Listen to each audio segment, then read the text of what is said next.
For me, the whole draft process, including pro day, was such a whirlwind. I mean, I was a walk-on at Montana, and the thought of playing at the next level, playing in the NFL, was pretty far-fetched for a long time in my college career. But as the draft process started, I hope I would get a Nashville, Tennessee number at some point. So draft day was a special day for me. It actually coincided with college graduation, so everyone was in town, family, friends. But what happens when you're late in the draft is everyone just kind of gives up on you and goes home.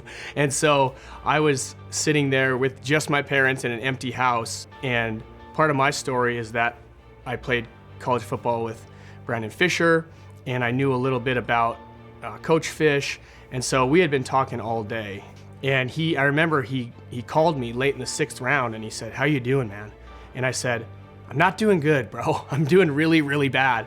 Every 5 seconds a number's calling me, and it's a different number, it's an unknown number, and I think I'm getting drafted. So every time I picked up the phone, I was excited, and then I was let down, and I was on this roller coaster, and he called me, and he says, "Hey man, I think you're gonna be a Tennessee Titan." And I just said to him, I just stopped, I said, "Bro, now is not the time to be mother, beep, beep, beep, you son of a," just dog cussing him, calling him names, losing my mind. And turns out he goes, "No, bro, we're taking you at the 222nd pick. Here's Coach Fish, and also you're actually on speakerphone with the entire organization." It was a little bit of a interesting first impression, but from that moment on, it became one of the best moments of my life.